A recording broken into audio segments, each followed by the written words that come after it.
T-Learning saison 2 est un programme de formation conseil à la croisée du handicap et de l'entrepreneuriat pour les travailleurs indépendants handicapés, les TIH. Ce programme est réalisé par l'Inclusion avec le soutien du préfet des Hauts-de-Seine, de Veolia, de l'AGFIP et de la Fondation Malakoff Humanis Handicap et en partenariat avec HUP Entrepreneur. Chers entrepreneurs, dans ce module 34 de T-Learning, nous vous parlons du maintien en activité sur le moyen long terme, dans le cadre de votre activité de TIH. À l'issue de ce module, vous aurez des points de repère sur les questions suivantes. Comment rester impliqué dans la durée et préserver une activité dite de productivité? Quelles mesures sont mobilisables? Nous allons structurer ce module en deux parties.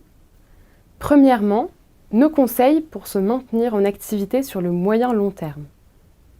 Deuxièmement, le maintien en emploi ou la préservation d'une activité dite de productivité. Ce module a été écrit par Florian Hamon, ergothérapeute et ergonome junior certifié, et Patrick Sureau, cadre de santé, ergothérapeute à l'IAFE de Bordeaux, avec la relecture des équipes L'Inclusion. En préambule, il est important de se pencher sur deux notions. Le moyen-long terme, les avis divergent quant à la durée associée, mais nous considérons ici que c'est une projection supérieure à 1 an. Et la notion d'activité. Il existe 4 catégories d'activités. Les soins personnels, qui sont les activités de la vie quotidienne pour prendre soin de soi. La productivité, qui correspond aux activités contribuant à l'édifice social et économique de la communauté, comme le travail et le bénévolat. Les activités de divertissement, de socialisation, comme les loisirs. Et enfin, le repos. À travers nos activités, nous créons nos capacités motrices, notre concept de soi et nos identités sociales. Elles demandent des habiletés et les renforcent. Elles modifient l'environnement ou sont influencées par celui-ci. Elles maintiennent ou altèrent le bien-être. L'objectif est de les réaliser de manière sécurisée et le plus autonome et efficacement possible. Première partie. Nos conseils pour se maintenir en activité sur le moyen long terme. Tout d'abord, il est essentiel d'apprendre à se connaître. Pour y parvenir, nous vous conseillons d'écouter vos ressentis, de les analyser et de les mettre en lien avec l'environnement et l'activité réalisée. Identifiez aussi vos motivations, ce que vous aimez faire, ce qui est agréable, désagréable, voire difficile. En effet, il est plus compliqué de rester actif lorsque l'activité ne suscite pas d'intérêt ou qu'elle nécessite des capacités supérieures à ses ressources. D'autre part, nous vous invitons à trouver des activités qui ont du sens pour vous. Comprendre ce qui facilite votre engagement permet de vous maintenir en activité.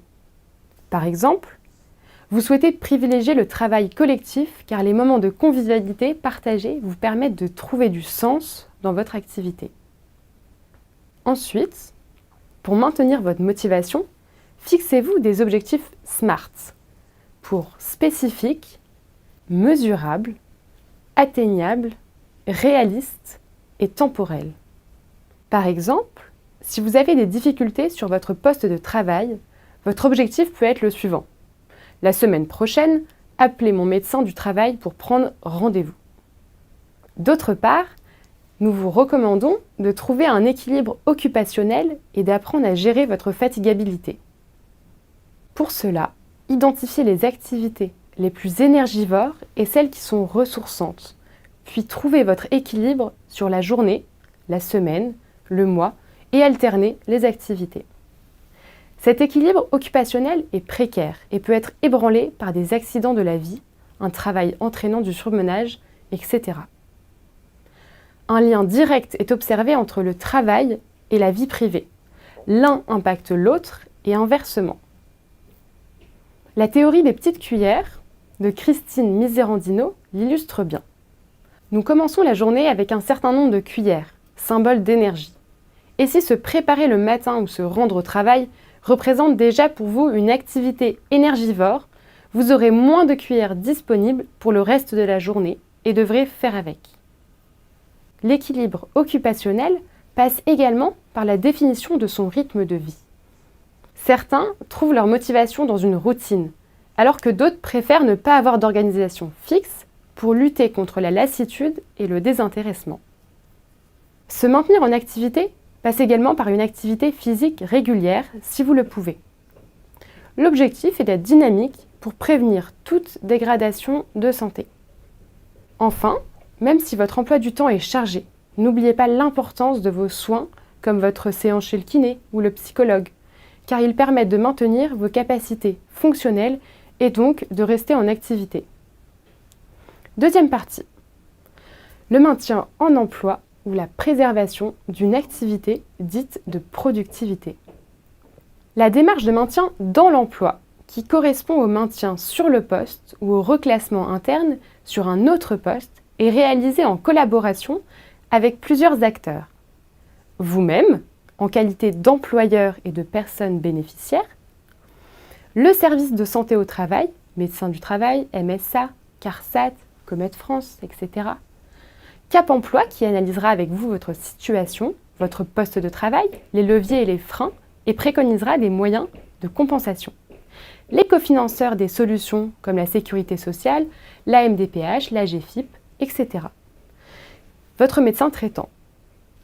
Après observation, l'environnement de travail et vos tâches sont étudiés au prisme de vos contraintes et évolutions de santé, mais aussi de vos capacités afin d'identifier les activités contraignantes. De celles-ci vont découler les besoins en termes d'aménagement. Techniques, comme des logiciels, des outils adaptés. Organisationnels, comme la réorganisation des tâches ou du temps de travail. Humains, tels que le tutorat ou la sensibilisation d'équipe. Pour vous maintenir dans l'emploi, étudiez donc votre environnement de travail. Laissez-vous des marges de manœuvre, par exemple temporelles, pour préserver un équilibre entre vos ressources et vos contraintes et réduire le stress qui en découle. Adaptez vos conditions de travail avec du matériel technique et des aménagements organisationnels. Enfin, faites appel à vos partenaires et ne restez pas seul face à votre situation. Si le maintien dans l'emploi n'est pas viable, le maintien en emploi peut aboutir à différentes situations. Changement d'activité ou de statut, retraite, invalidité, etc. Plusieurs mesures du droit commun sont mobilisables comme le bilan de compétences, mobilisable au titre du compte personnel de formation, CPF, la formation professionnelle pour accompagner un projet d'évolution ou de reconversion, l'essai encadré qui est une période de stage durant un arrêt de travail. D'autres mesures sont mobilisables auprès de l'assurance maladie, comme le temps partiel thérapeutique, le contrat de rééducation professionnelle en entreprise, de la MDPH, comme les prestations de compensation du handicap, et de la GFIP avec différentes aides financières. Soyez attentifs à toutes les évolutions auxquelles vous êtes confrontés et anticipez si vous sentez une dégradation pour en parler aux acteurs qui vous accompagnent. Un aménagement de poste, un reclassement ou une reconversion demande du temps, des financements et l'intervention de plusieurs acteurs. En conclusion, il est primordial de s'écouter, se connaître, se préserver, adapter son environnement et ses activités, conserver un équilibre entre vie professionnelle et vie personnelle. Merci d'avoir suivi ce module. Pour aller plus loin, rendez-vous sur tlearning.fr, www.TIH-learning.fr et restez informés sur l'actualité des TIH en nous suivant sur les réseaux sociaux de l'inclusion.